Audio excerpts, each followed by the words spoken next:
Well, we are going to jump right into our next presenter here, Jeannie. She is in the chat. She is ready to go a few minutes early here. Again, she is going to be talking about 17 awesome ways to take your SOPs out of the snooze fest zone. She is the founder and owner of A Wish for More Wishes. She specializes in helping her visionary clients create nimble operational systems for their team. And she now teaches and mentors hundreds of entrepreneurs and their teams to find ways to get out of the overwhelmed state and into the space of dream once again. So, Jeannie, I'm going to hand it over to you. Go ahead and take it away. Thank you. Thank you. So, hi, everybody. Thanks so much for having me today. I am honored to be here.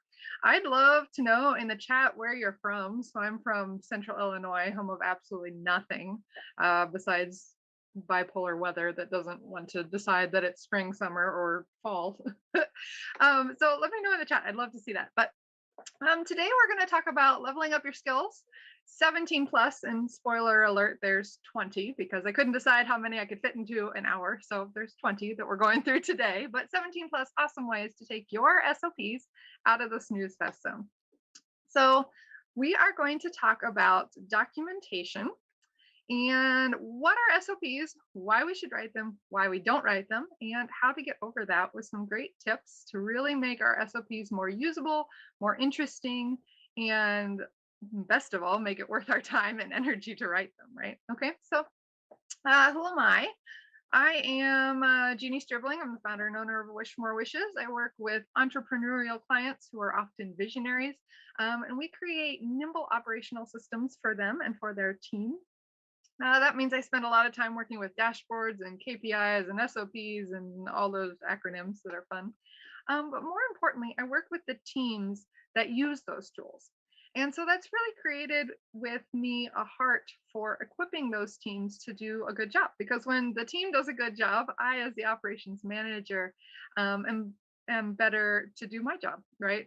They do their good job, I do a good job, everybody wins. And so that really starts with documentation. So let's talk about what is documentation first, just so that we're all on the same page, right? So documentation and SOPs are two words that really get exchanged back and forth, and we tend to use them interchangeably. But documentation is a little bit of a broader term. It is the careful record keeping, often for purposes such as education, standardization, or proof, right? Now, there's lots of different kinds of documentation, of which SOPs are one, but it's more of a broad term. And even in this presentation, I will use SOPs and documentation kind of interchangeably, but kind of keep that in mind as we're talking. Okay. SOPs, that stands for Standard Operating Procedure or Standard Operating Procedures, if there's that little S behind it, right? Focuses more on the process, usually the step-by-step, the how-tos, right? This is a document that defines how a process should be performed. Now, hopefully you already knew that, but now we're all on the same page. My title here says take your SOPs out of the snooze fest, but this really applies to documentation across the board. Okay, let's see here. So we've talked about what it is. Let's talk about who should document. Now, in theory, everyone should document. If you do any sort of repeatable process within your own business, you should document that just to get it out of your head, but also because it makes it easier to delegate later. However, not everybody has time to document, to spend time on SOPs, to get into the nitty gritty details. And so, as freelancers, particularly content creators, this really opens up two opportunities for us. So, we have us getting our own processes and things down onto paper, getting our brains onto the paper, right? So, we don't have to keep all of that information in our heads. But it's also great for working with clients. You can help your clients scale and standardize their business by writing SOPs and documents for them. Okay, everybody still with me, hopefully. My team does this. We do it in a pretty simple method. We interview the client and talk to them about what the context of the task is, and then they send us a video of them doing the task, and then we can write up the SOP for them. What's really great is with entrepreneurial clients, entrepreneurs tend to be visionaries. They tend to be big picture thinkers, which means that oftentimes the little details are really hard for them to do. And that includes SOPs and documentation, right? So this is a really big opportunity for us as freelancers. If you think about one business with maybe a team of 5 or 6 or 7, think about how many little processes they have going on that need to be documented over time. And it really snowballs very quickly into a huge volume of opportunity there, right? Now, I do want to make one disclaimer. What I'm talking about here is mostly types of documentation for small online businesses. This could be expanded to larger businesses. It could be expanded to brick and mortar most of the time, but my experience is in the small online business arena. So that's what we're going to talk about today. So just kind of keep that in mind. If you can specialize in a certain industry, like say healthcare or manufacturing, they need specialized documentation. And if you can learn that, you can really make room for yourself in the area, right? Okay, so let's keep going because I want to stay on track and I've got a lot to go through today. Next up, let's talk about types of documentation. Now, we don't have time to go through all of this today, much as I would love to. Because this is my favorite part about documentation. It's all the little bits and pieces that you can do. But the sky is really the limit here with what you can do to document your processes and your needs to make your business run more efficient, or to make your client's business be more efficient, right?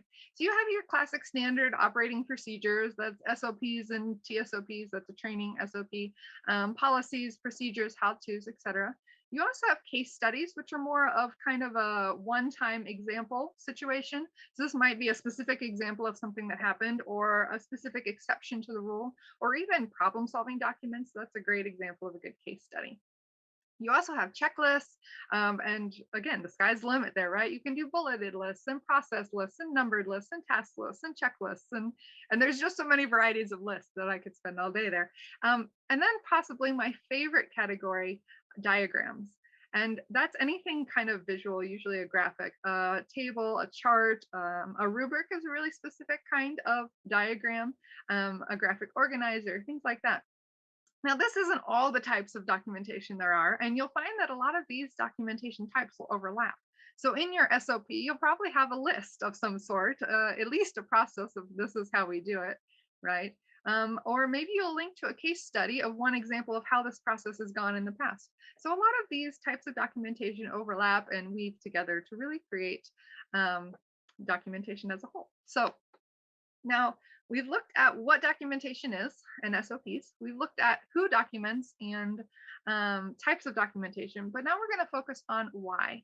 And we really need to define the why for documentation so we know what we can and cannot do within our documentation, right? All right, so we know, most of us who have ever breathed documentation before know that you can save lots of money documenting, right? That's kind of vague and general, but there are really some very essential elements to documentation that make it worth your time. The first one is standardizing. Making standard results, consistent results that can be counted on, come out of a process. So once you tell somebody this is how we do it step by step, they can repeat that process again and create the same result at the end. Another great perk of documentation is training new hires. I love to write up a new SOP and give all the resources and all the things for it, and then hand it over to a new hire to look through so they can start their training. And it's a really great way to guide new training material. Documentation is also a good reference. It improves accuracy when you know exactly what to measure and how to measure it, when to do what task, how and when. You can improve your accuracy, make sure things are happening at the right time in the right way.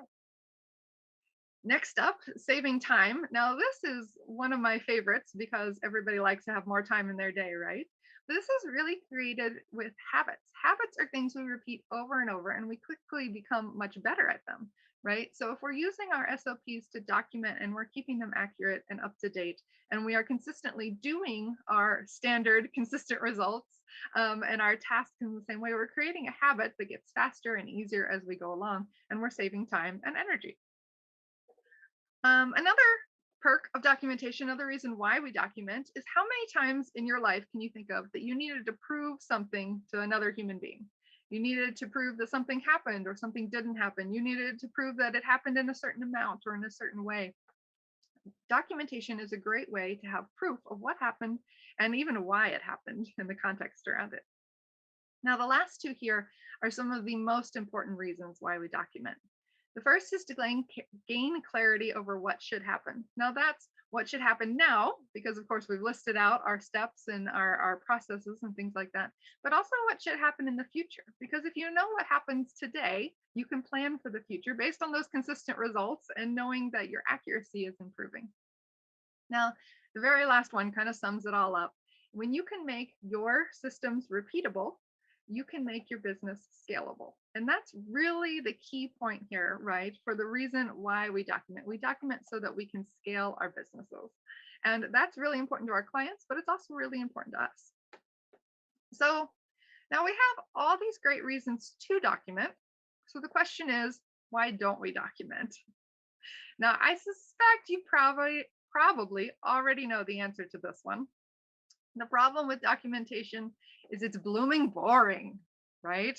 So we put it off, we procrastinate, we ignore it, and eventually it gathers dust and cobwebs either somewhere in our files in our brain or in some long forgotten digital file. And it gets into this crazy cycle of I don't want to do this, right? I don't want to do this, I don't want to use it, and I definitely don't want to see it again. However, so let's take a look at the crazy cycle, right? So you write an SOP up. It's hard to reference, it's hard to write, but it's hard to reference. No one wants to read it, much less update it, and it very quickly becomes inaccurate and unused. The worst part about this cycle, however, is that we know it. And so what I want to focus on today is really working on this mental aspect of SOPs and documentation. This mental reason why we don't document and we don't update our documentation, okay? So let's take just a break here. And I want to show you some examples of some SOPs that are not super hot. So the first one here is actually the classic template that you'll pick up if you go on Google and you search SOP template. You'll pick up something that probably looks like this. It has 5, 6, 7 P words like prerequisite and party and purpose. And this is a great template. It's a great starting place, but it's not where we want to end. So if you take a look at this, it's got a title and some headlines and it's got some text and things, but let's take a look at it in process. So this is actually an SOP that I wrote up very beginning of my documentation journey. It has some hyperlinks and a status chip, and it has information. It even has a cute little list here, right? But it's black and white and it's boring. I personally don't want to go back through this and read it or look at it or mess with it. It's not interesting to my brain at all. And so I'm going to avoid this document. In fact, I did. The very last thing I did to prepare for this presentation was look through this document and make sure that it was presentable because I didn't want to bother with it, right? So let's look at the other end of the spectrum. We have really snooze-worthy SOPs, but we also have completely overwhelming SOPs. Manufacturing is famous, the industry as a whole, for creating insane SOPs that are very detailed, but not super helpful. So this is a company that had a free download, and I downloaded their template, and you can see they have it in a spreadsheet. And they have a couple of different ones which look pretty in and of themselves. But what I thought was really funny is at the top of the spreadsheet, they write, "We do not endorse the use of spreadsheets for work instructions," which made me laugh. So in their downloads, they actually have a preview of what these will look like once they're filled out. And you can see there's a lot of red text. These are just examples, so they're using dummy text, but we'll ignore that for now.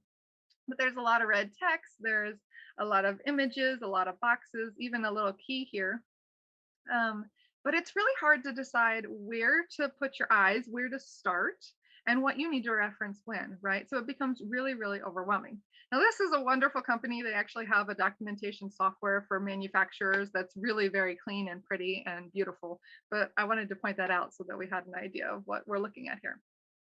So we've looked at something snooze-worthy and we've looked at something overwhelming. So hopefully we can find something kind of in the median range in our documentation, something that's a little bit more interesting and a little bit more useful. So what can we do about it? How can we make our documentation more useful, engaging, and interesting? There's really 4 goals for making our documentation more usable, right? We need to make it skimmable, we need to make it interactive, we need to make it easy to understand, and make it appealing. Now, skimmable is important because after we read through the document the first time and we learn how to do the task or whatever we need to do, we need to be able to go back and reference it. We need to be able to go look back to that little piece of information about that schedule when somebody schedules an appointment, it needs to be colored in red, or that that one link is here and I need to copy and paste it there, right? We need to be able to find that information quickly so it's easy to reference. Now, making it interactive is great for learning. Making it interactive engages more of our senses, and that increases retention, right?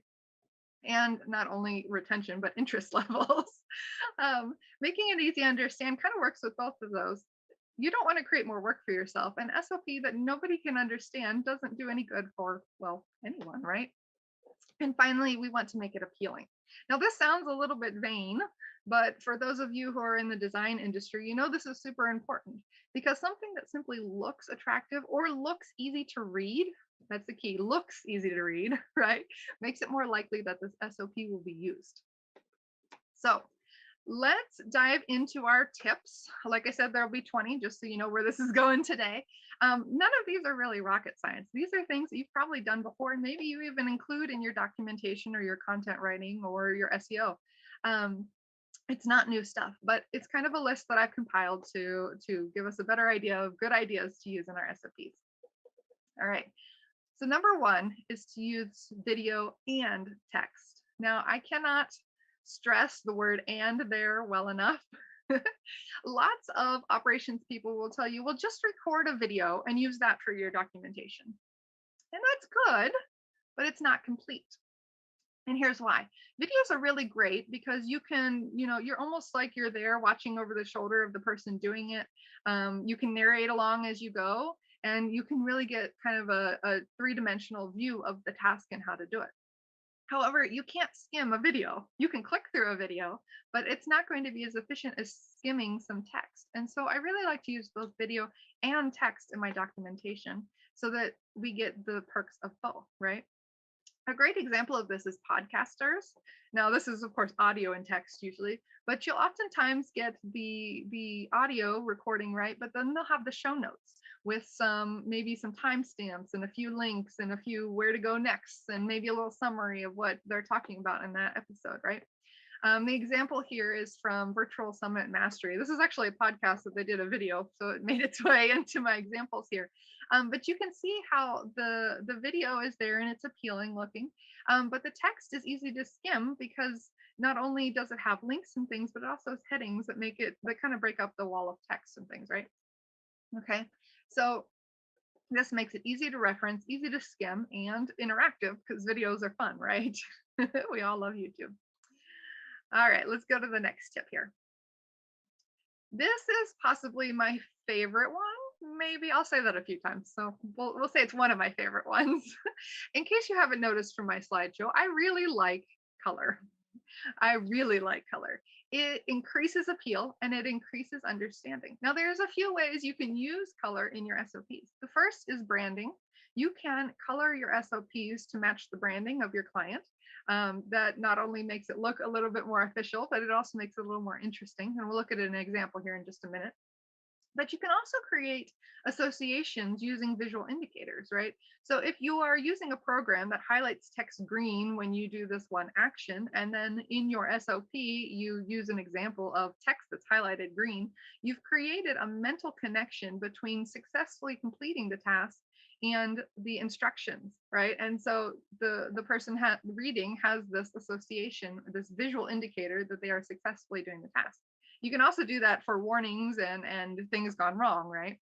We have kind of a mental association with colors oftentimes. Red means stop or warning, and yellow means caution or make sure you note this. Green means good or success or you did well, right?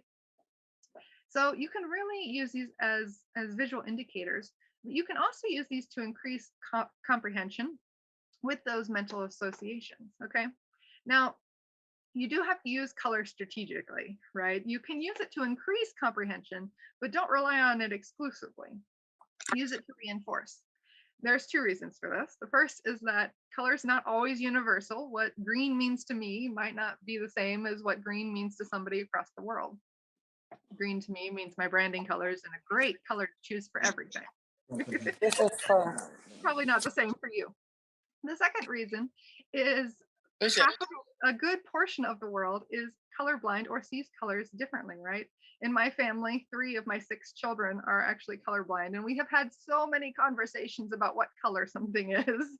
You know, they see the colors differently than I do, and so I can't use just green to say good. I need to actually say that something's good as well and reinforce that.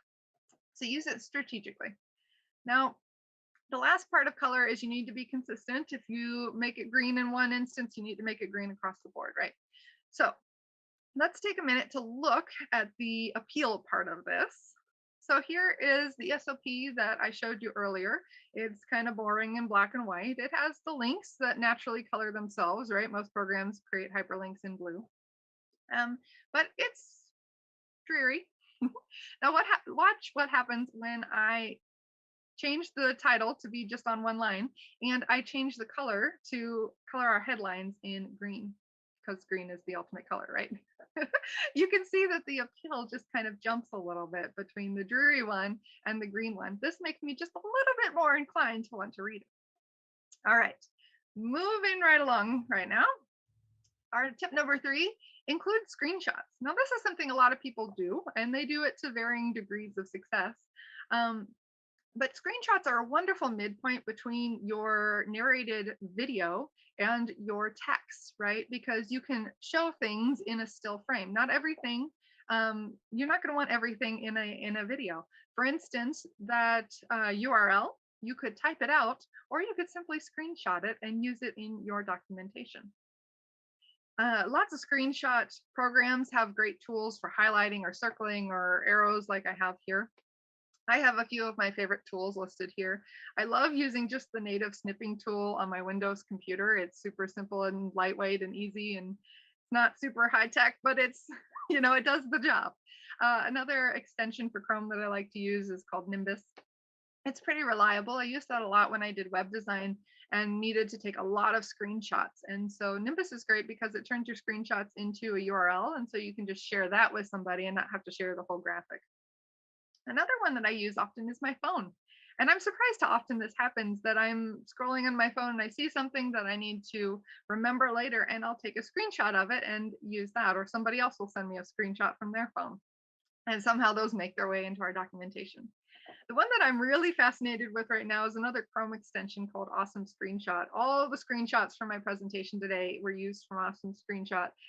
It's fun and colorful and easy to use. And so I recommend that one if you're looking for a good screenshot tool to use. Moving right along, we have tip number 4, include hyperlinks. Now, this is one that somehow gets forgotten all the time. There are so many opportunities for linking, and I won't go through all of them there. That would take us all day. But the great perk about hyperlinks is you can do work now so you don't have to do it later. If you include the hyperlink to your resources or your checklists or your other documentation that relate to the one you're working on, if you're linking to pieces in your SOP, you're saving yourself time later down the road. So do the labor up front and save the time later. Now, with links, my advice is always to do more than you think you should. If there's an opportunity for a link, put it in because you never know what you're going to need and what you're not going to need. And if you don't need it later, that's okay. You can just keep scrolling, right? My other tip with links is to link the text. So you could copy paste in the HTML, mydomain.com /P4F purple Hipposaurus, that's a thing today, hipposaurus.com or whatever, or you could put in, this is my cheat sheet for using teamwork, and then hyperlink that text. And then later when you come back to reference or use the link, you know exactly what it is. You don't have to click through and waste more time loading yet another screen, right? So, all right, tip number 5. This is one of our documentation types, but this is one that I would highly advise you to use in just about every other kind of documentation, is using lists. Lists are so wonderful because they make things skimmable and understandable, right? They're short and concise. And of course, there's a ton of different kinds of lists that you can use. Tip number 6 here is integrate with your programs. Now, I put this right after lists because it often happens with lists in particular. But while you're documenting, you always want to keep in mind what program you're using so that you can use its abilities to the fullest. So for instance, if you are putting your documentation into Trello, Trello's lists, their checklists, you can duplicate onto other cards. You just copy them and it'll populate the whole thing. And so if you're documenting and you're creating a list there, when you go to do the task and you're creating another card for that task, you can just copy the list and save yourself so much work. Another example is the one I have screenshotted here.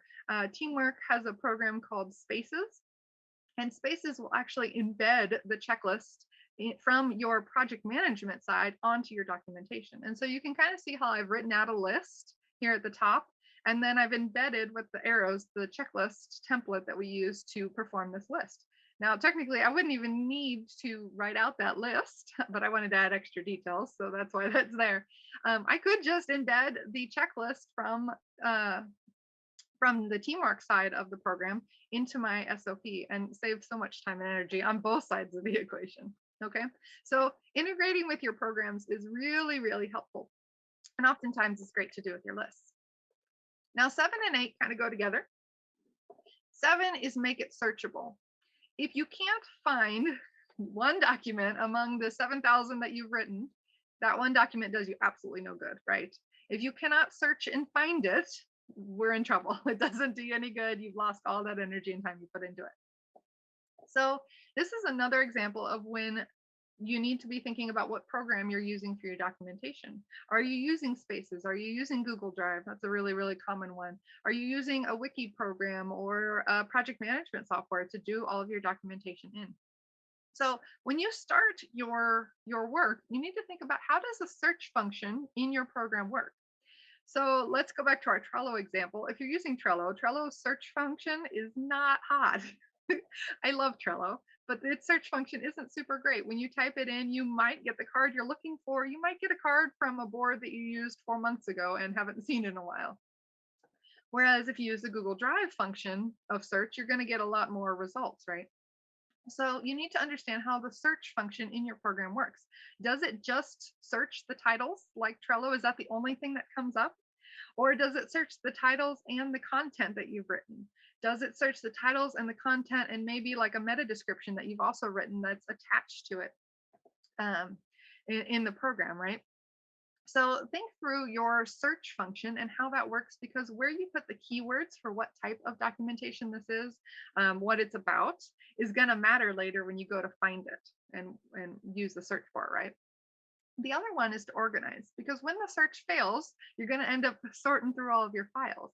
And you really need to have a good file system for where you're putting different documentation. Now, I find there's really 2 modes of thought for organization. The first is to organize by subject. So you put all of your live event documentation over here, and all of your social media documentation over here, and all of your client success stuff over here, and all your IT over here. And that's useful. But another method is to organize by people. So for instance, when you have social media, usually it's going to be a social media person or a social media team, and they're all going to be in one area. So that would be the same for both. But if you had something like an event that you're documenting, you're going to have some administrative duties that need to be documented. You're going to have some marketing, you're going to have some tech, you're going to probably have some client success or client customer service things. And all of that is going to need to be associated with the live event. So when you start, you need to decide, are you organizing it by subject or by people? And then you need to be consistent across the board. Okay, so that was number 8. Let's move on to number 9 here.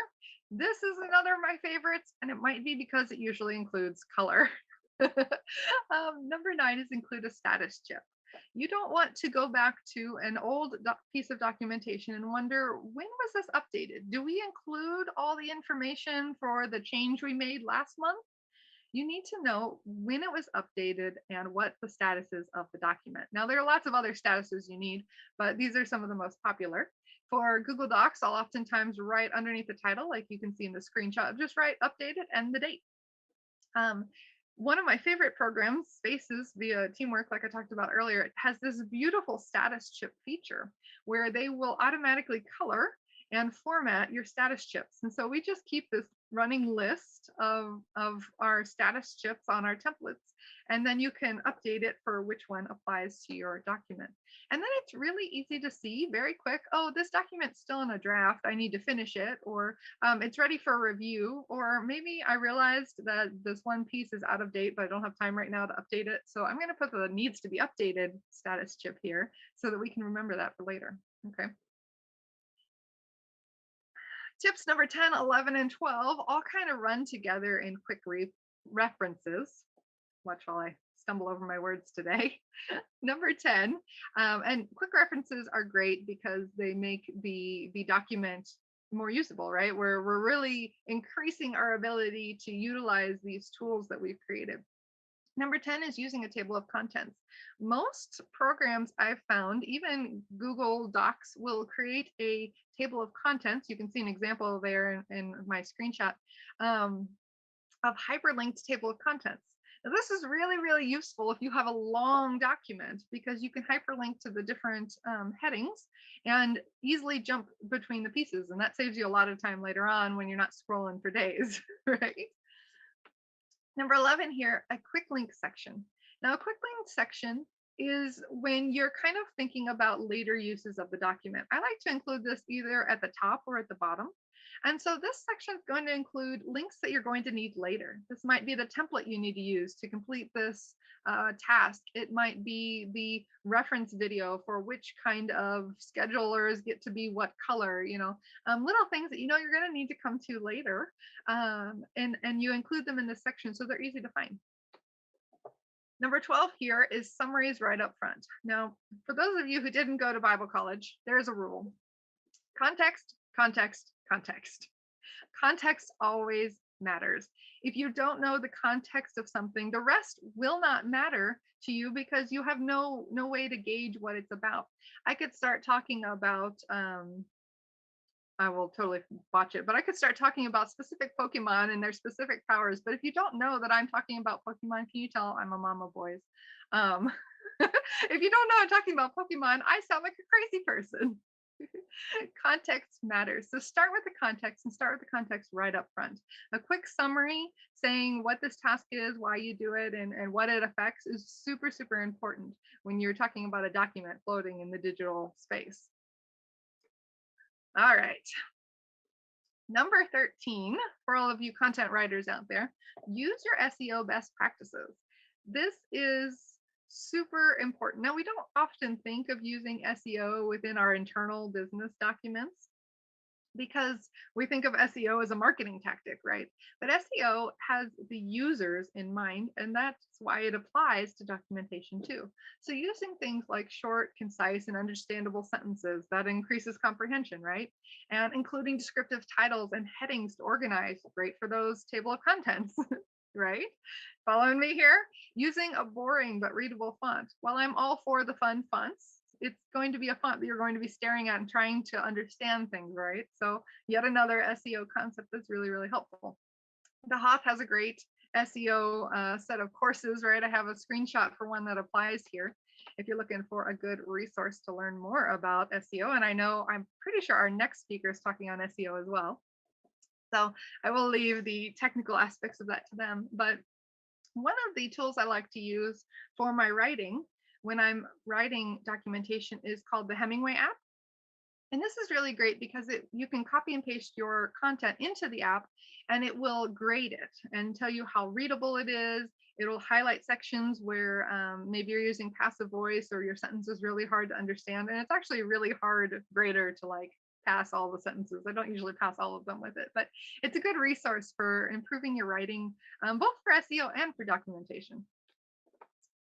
All right, let's keep going. Next up, we have 14, define internal jargon. Now, I've used the word internal here really, really specifically. When someone is hired for a job, say social media, there's certain pieces of jargon that they should already understand. They should know what the analytics and what cost per click is and things like that.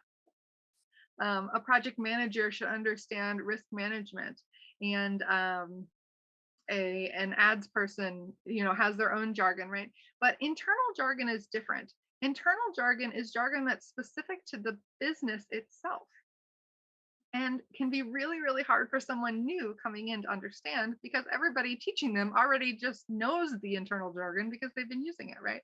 I had a client for a long time who had a mastermind and a mentorship. And we never in the onboarding really defined the difference between the mastermind and the mentorship. And so it was really confusing for everyone which program we were talking about and what it meant and what to do with it because they were separate programs but used similar words. Words that don't automatically mean this program or that program to someone outside. Okay. Number 15, let's talk about something a little bit more fun than jargon. Use call out boxes. So this is something you don't often see in documentation, but it's super great. And it really uses that element of color and emphasis to make something more readable. This is a great place to put tips or special notes or things to remember, things that you want the reader to focus on when they're reading through your document. So I have a beautiful example here on the side. You see how we can use the color associations in tandem with the call out boxes to really put emphasis on what we're trying to remember or see or do. All right. Moving right along here. Number 16 and number 17. Don't write an SOP for everything. I've had clients who want an SOP for every single little detail of everything. That's completely unattainable, right? You can't write an SOP for every single little document or every single little task or action or change. And some things you shouldn't. Some things you should not be wasting the time on. Don't make more work for yourself than needed. If you have a program change coming on Monday where you're going to completely switch programs, there's no point on Thursday to write that SOP for the old document. Wait till Monday and write it for the new program and include all of your updated pieces. Number 17 is do vary your format. And so I want to look at a few examples of different formats of different types of documentation here. So we have your traditional SOP, and when in doubt, a traditional SOP is a good way to go. That's the one with all the P's, usually the policy and procedure. And if I keep talking, I'm going to run all my P's together. This is a good one to use when in doubt, when you have a process or a how-to to document.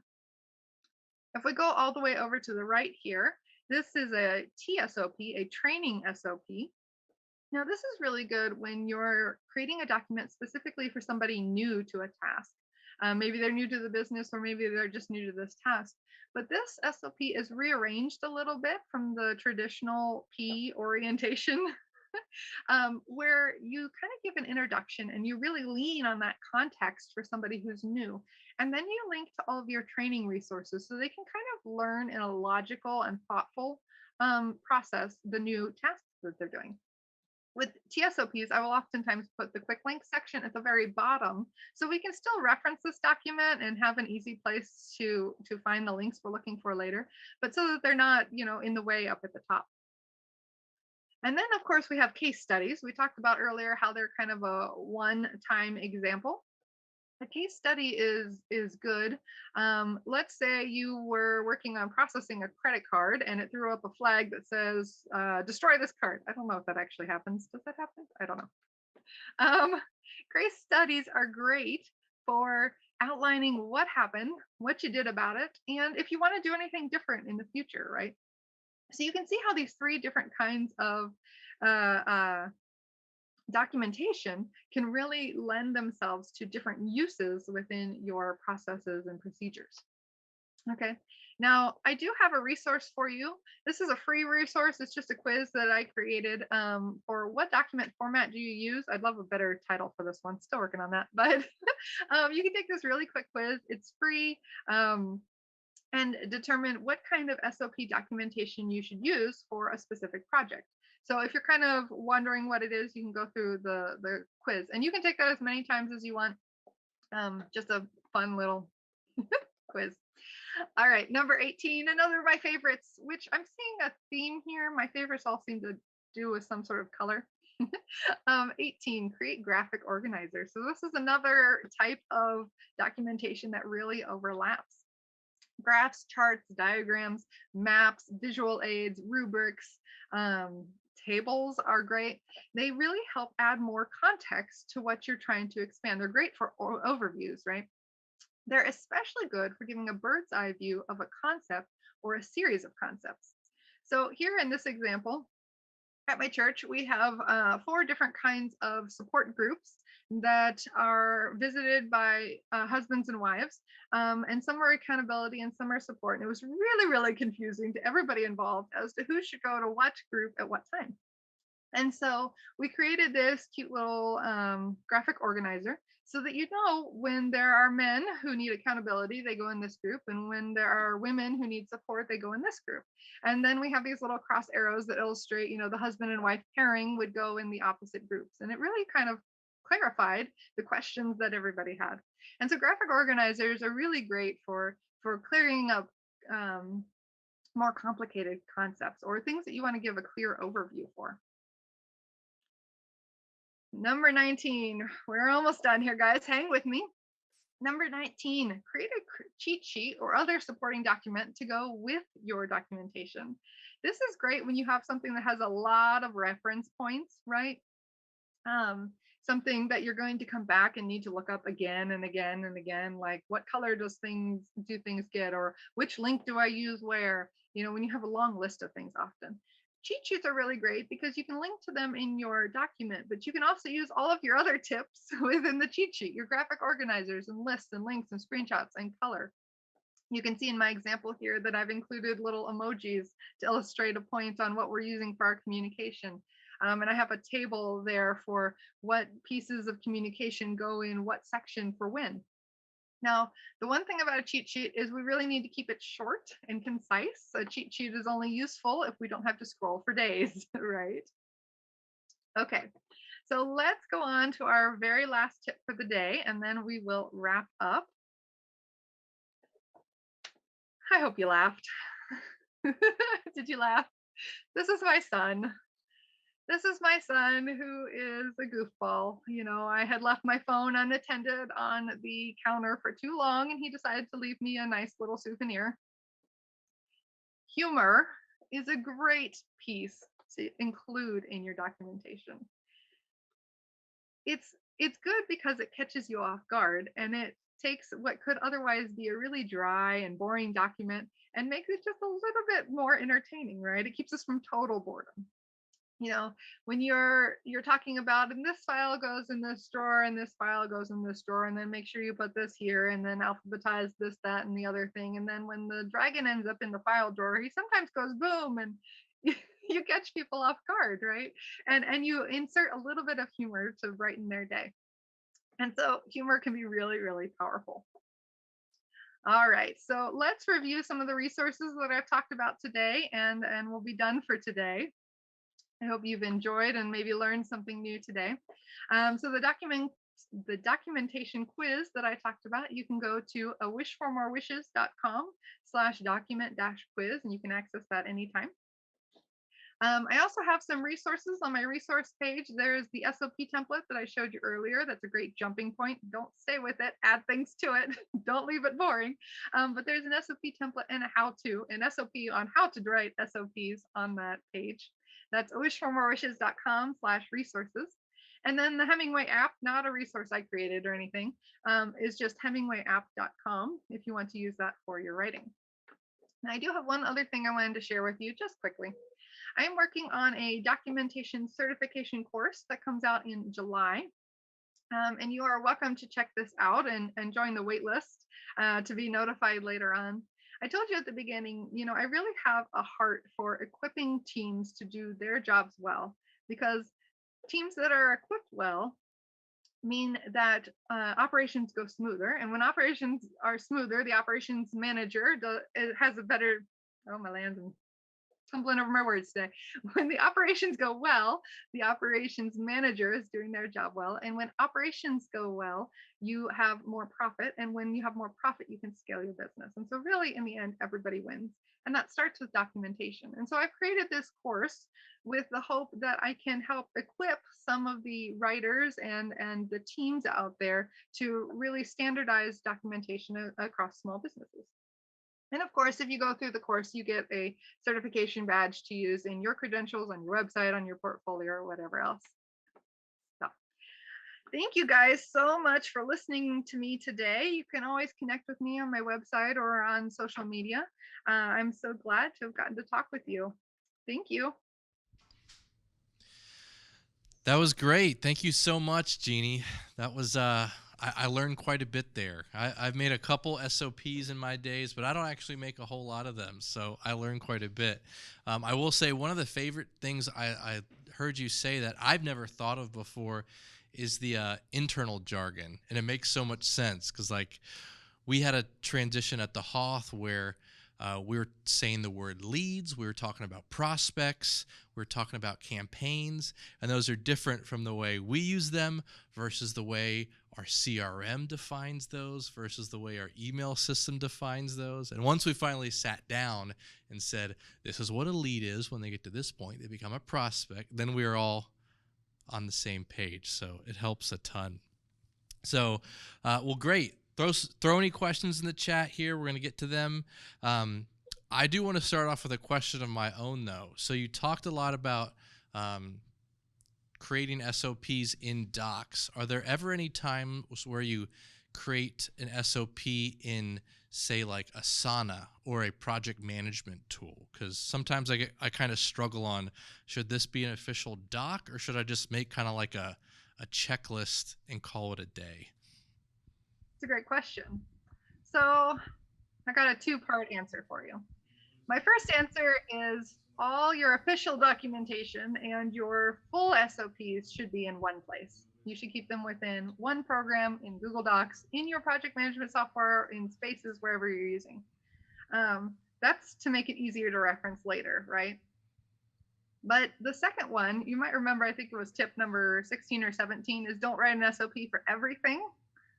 If you're creating a process that you're really only doing once in a really great while, or you're only doing very quickly here or there, it might not be worth it to write an entire SOP. It might be worth it to just write that list. And in that case, doing it in your project management software might be the place you want to do it.